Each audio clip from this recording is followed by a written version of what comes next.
What's going on, guys? Justin from Flipzco here. We are going to talk about the progression of this channel and what is planned for the next couple of weeks, especially with winter here.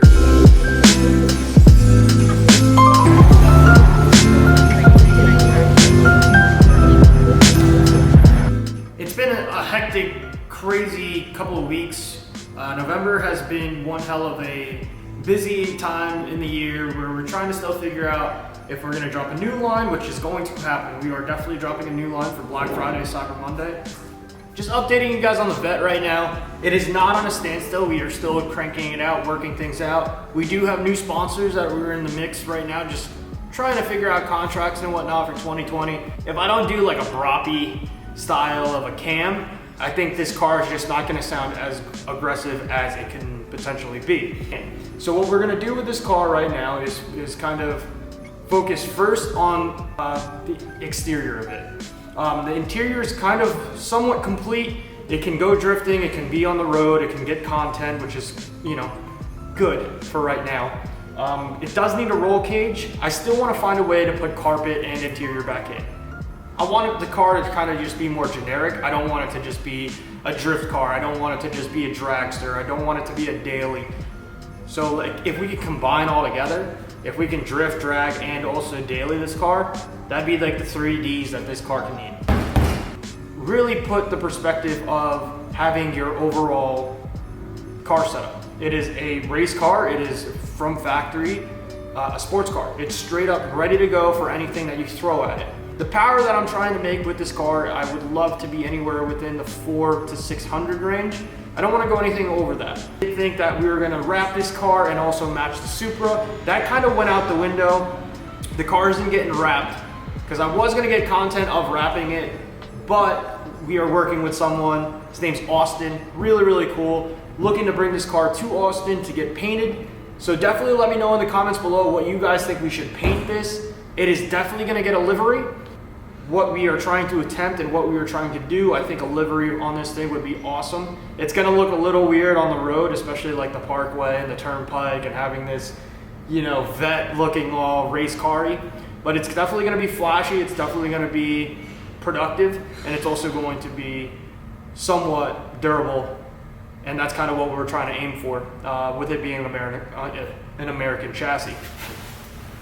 All right, guys, so you guys obviously see the Brom isn't fully installed. So what we're gonna do is we're gonna run an extension from the actual Brom harness bar to the actual where the factory seatbelt would connect to. You do need to extend it just because of this hump of a firewall that we have here. It's going to be in an awkward bend.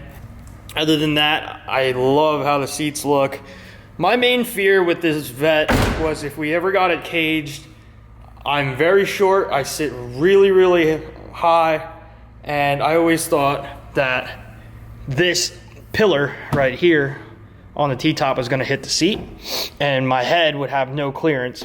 So we're barely just gonna make it if we get this car caged. So updating you guys on the interior right now, we still are running our D&D short hub, which is really cool because number one, it's different. Number two, it really stands out and makes the interior look really nice. Not only does the actual short hub look good, it actually has a really good functionality to it. It's definitely different compared to your standard NRG setup. The D&D guys really know what to do. They definitely have the aesthetics perfect, and they also have the actual functioning capabilities for what drifters need. And it also gets this steering wheel out of my damn face, because usually I have an issue of having the steering wheel right in my chest. We're running their black suede, I believe it's a 380 millimeter wheel. Like I was saying, the Sticky Hydro is really, really good. I like it in my hand. I like the actual feel. I like that you don't have to pull it back all the way. With us bleeding the air system, we're gonna find out on the next test day if we did it correctly. It locked up in the parking lot when we were just, you know, doing some random donuts, but I guess just under a lot of load, especially with the 285s that we had in the rear, it just took like maybe 4 or 5 pulls in order for the hydro to do what it's supposed to do. It locks up sideways, but then when you're going in a straight line, all it wants to do is kind of, you know, like I said, there's definitely error that we're gonna just have to figure out and pull out. Still need to figure out our shift knob situation. I don't really like how high it is.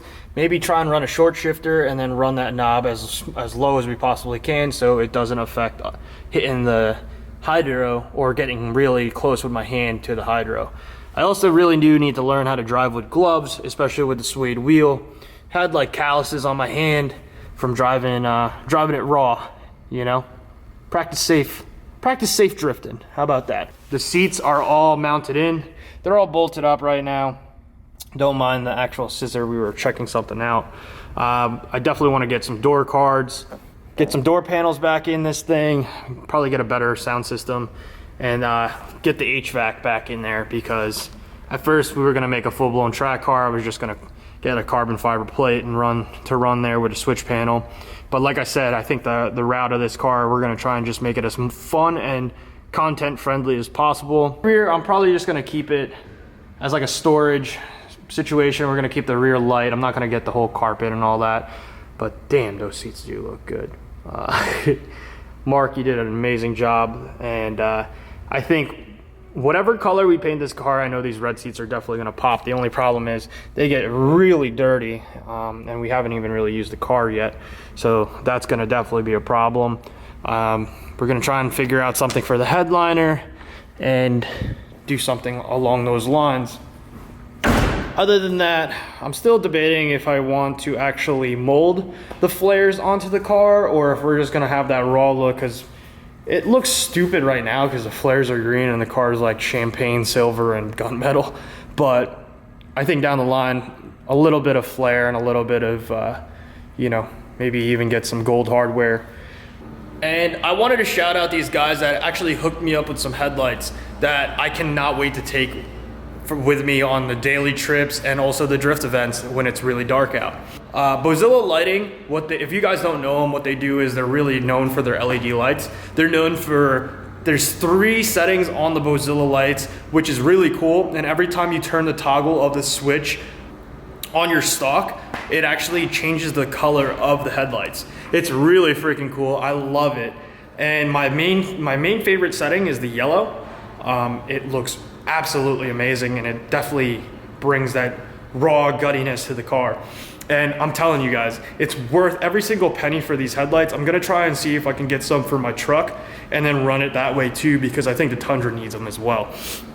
But let me go and run and turn the lights off. So that's your white, here's your other white, and then this is my favorite out of all of them. Tell me that does not look so sick. And honestly, all you have to do is flick on and off the toggle on the stock for your lights, and then they come on. And then here's for the best part. Instead of putting your hazards on, instead of putting your hazards on and letting your friends know what's going on in front of you, you could just flip this hazard on, and it's like the emergency light, which is really freaking cool. But like, just look how awesome that looks, dude. That just looks so good. Lights up the bumper and everything. So just, if you guys see this at a Friday night drift party, just blinking yellow, you already know it's the Flipzco car. But like I said, all you gotta do is turn this toggle right here and it just changes the color. Let me see if I could get it in frame. So, ready? You turn it on, it's white. Turn it on again. It's more of like a subtle white. That's probably what I'll do just driving normally so no one gets blinded. Switch it again. You get your yellows, which, oh my God, I gotta get another video of this. Looks so freaking good. Woo, boy. I love the yellow. I literally am going to see how these look on the road and we'll test them. But other than that, the installation was really easy and they just bolted right up. So let's get back to normal programming. So guys, this video is more just like of an update video and letting you guys know what's going on. And again, we're just kind of just trying to focus on the brand. It's a little hard being a YouTuber when you're also a brand owner, because also you have to make sure that all your t-shirts are out and make sure that the new lines are already designed. It's a little difficult to try and balance everything, but we're figuring out the process, and I'm sure soon we're gonna be able to hire some help and move forward. But other than that, Cody's working on his car. He should actually have his motor in December, which is really cool. It's gonna be a treat. We're gonna be able to vlog every single day for the content, because not only is the shop gonna be really, really busy, it's gonna be progression all around. This car should be painted at least by next month. The livery is actually getting designed right now by EJ at Collective. We're gonna come out with stickers, we're gonna come out with maybe even t-shirts and hoodies. So definitely be ready for that. Black Friday, Cyber Monday is coming up next week. I want you guys to just focus on having a really, really good Thanksgiving with your family. Focus on that. Be very thankful and grateful of what you have, especially family. Family comes first. Just a mental note. But again, I'm so grateful and I'm thankful for awesome subscribers like you. I know the views have been down, and I know there's been like a YouTube apocalypse going on, but it's not all about views and it's not all about the subscriber counts. It's all about just putting out content and enjoying life and having fun. So thank you so much. Please like, share, subscribe, and we'll see you guys on the next video.